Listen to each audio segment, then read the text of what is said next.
Jacksonville Jaguars fans, welcome back into Duval Daily, presented by GenJag.com. I'm Jordan DeLuga. Thanks so much for being here Monday, March 10th, as we continue our Jacksonville Jaguars free agency, aka legal tampering period updates. The Jaguars have done it again. They have signed another player. They've signed two defensive backs, Eric Murray, Jordan Lewis. They've signed two tight ends, Hunter Long and Johnny Munt. They've signed a backup quarterback in Nick Mullins. They've also signed Diami Brown. And now we get news of Patrick Mekari, Baltimore Ravens offensive lineman. Mekari is versatile. If there's one thing that you can say about Patrick Mekari in his career, the 27-year-old offensive lineman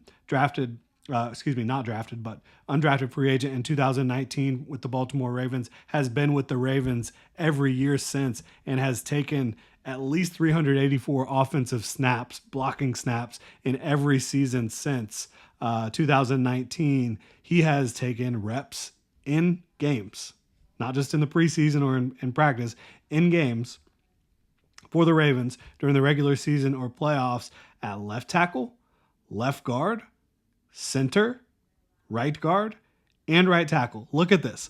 Left tackle, 685 snaps. Left guard, 965 snaps. Center, 918 snaps. Right guard, 272 snaps. Right tackle, 1,210 snaps. He has literally played all across the offensive line for the Baltimore Ravens. Again, 27 years old. He's 6'4", 305 pounds, and Mekari has been an effective player for them at every single spot. And now, I haven't been able to go watch the film yet. We'll dive into all these guys that the Jaguars have signed deeper evaluations we will offer on all of them. I think what you can definitely say is they are glue pieces so far. They're not these big time contracts. They're not super expensive contracts based on the original contracts that we saw. Which the contracts we've gotten information about, at least some information about: Eric Murray, Jordan Lewis, Nick Mullins, Diami Brown, and then of course you got the two tight ends who I haven't seen anything about those contracts and how much they will be for. But with both those guys being blocking tight ends, role players, I would imagine very low cap hits. I'm expecting the Jaguars are in between $40 and $45 million in cap space before the Mekari signing, and I haven't seen anything yet about the numbers in his deal. We've just seen from Adam Schefter that he is signing with the Jacksonville Jaguars. And again, none of these, we just got it from Albert Breer. 3 years, $37.5 million with $20 million guaranteed for Patrick Mekari with the Jacksonville Jaguars. So that is, $13.5 a year, something like that. Yeah, $13.5 a year for Patrick Mekari. So he's going to be a starter. I think you've seen a lot of glue pieces. I think you've also seen the Jaguars sign 3 starters. I think Jordan Lewis is going to be a starter for the Jacksonville Jaguars, whether that's outside where he has moonlighted at times throughout his career or inside in the slot. We'll talk about that a little bit more. I think Diami Brown is also going to be a starter for the Jacksonville Jaguars. He's going to be one of their top 3 receivers. Brian Thomas Jr., obviously the one. And then I think Patrick Mekari, you look at, I think he's your starting right guard or center. One of the two. They need both. So I think that one of those two positions will be filled by Patrick Mekari, who Brandon Thorne wrote about. And Brandon Thorne, in my opinion, is the offensive line expert who covers the NFL. And this is what he had to say about Patrick Mekari entering free agency. Said Mekari doesn't have quite the name recognition or starting experience as other players in this tier, but is relatively young and coming off his first full season as a starter, seeing starts at right tackle and left guard. Mekari has true 5-position, proven versatility, and wins with a scrappy demeanor, advanced understanding of leverage, and just enough physical tools to get by. Mekari would be a high-floor addition and can compete for a job across the line while providing a team with an invaluable fallback option in case of injury. Yeah, so I think that based on my understanding of who he was as a player, I think all of that checks out. He's not an elite athlete, and that's why he was not drafted in 2019. He doesn't have great size or amazing length or anything like that, but he is a grinder. He is scrappy. He is tough and gritty, and he's going to get the job done for you. So I think when you look at Where he's going to play, I don't know. Like I said, I mean, he has 918 career snaps at center. He has 272 career snaps at right guard. He could play anywhere for you, but the Jaguars' needs at center and right guard, I think Patrick Mekari will fill one of them as a starter. Again, 3 years, $37.5 million. So on the low end, if the Jaguars before signing Mekari had about $40 million left in cap space, which I think it's probably a little bit higher than that, but again, we're just trying to be as conservative as we can with these numbers. If they had about $40 million in cap space before signing Mekari, if he's getting $13.5 million per year, year one cap hit for the Jaguars when they write their signing bonuses is usually a little bit less than 40% of the average annual value.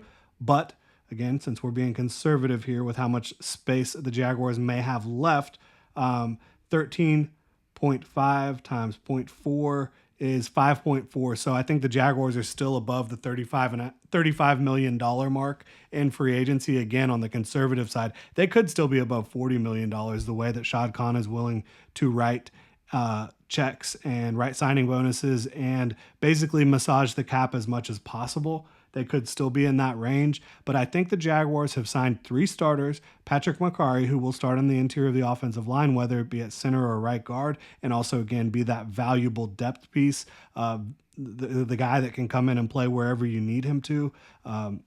Should injuries happen, he's going to be a starter for you. You've also got Diami Brown, who I think will be a starter for you on a 1-year, $10 million deal from the Washington Commanders. He's a guy who he's a speedster without question. He brings a lot of speed to the field. Diami Brown does, but somebody who the Commanders got really heavily involved with in the quick passing game, the screen game last year. And I was a big fan of him coming out. He's 6 feet, 195 pounds. So like fine size, not like a towering receiver and also not one of these tiny guys, just like kind of in the middle there. But 4.45 40-yard dash. He runs, I think he plays a little bit faster than that, quite frankly. Explosive 128-inch broad jump. He's quick as well. 6'9", 69th percentile, 3-cone drill. He's also got some strength to him. He got heavily involved in the screen game, and Liam Cohen has a diverse and very, heavily utilized screen game as a play caller. You're going to see that a lot. So I think you're going to see Diami Brown utilized in that role a lot. Looking at where he aligned last year, primarily for the Commanders, I think that I think he can certainly win outside, but I think he can also win inside the numbers as a slot receiver for you. Let's pull up where he aligned most last year. So he was in the slot 22.8% of the time, so primarily an outside guy. Throughout his career, he's been aligned in the slot 26.9% of the time, 73% outside as a wide receiver, right? So I think you'll probably continue to see the Jaguars utilize him potentially in both of those roles.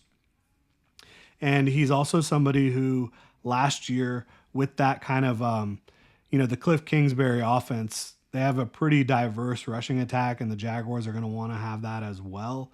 But when you look at when Brown was asked to do a little bit of blocking at times, I think that he can do that a little bit enough to where you feel pretty good about that in this offense, because you're going to have to block for other guys getting screens as well, right? And different things of that nature. So Diami Brown is going to be a starter, and then I think Jordan Lewis is going to be a starter. And that's going to be the most interesting one to see play out, because you have Jarian Jones, primarily a slot player last year. Jordan Lewis, primarily a slot player throughout his career. Jarian Jones, before his final year out at Florida State, he played outside a lot. And I think size-wise, he meets a lot of teams' thresholds for being able to play outside corner. He's just at 30-inch arms, which is usually right at that threshold.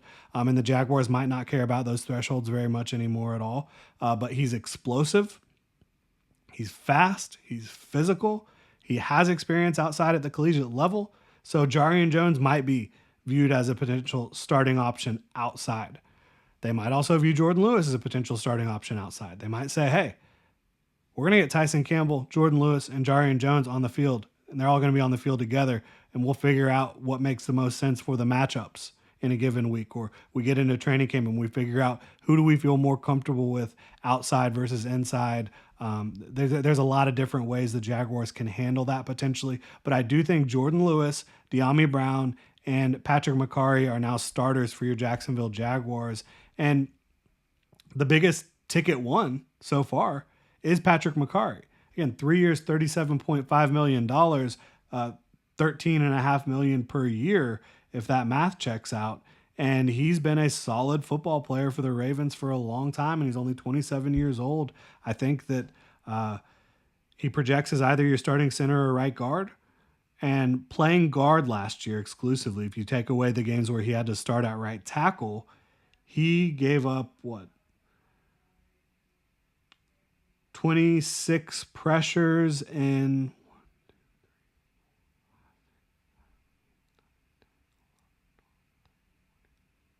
16 games, including the playoffs. So that's pretty clean and pass pro overall.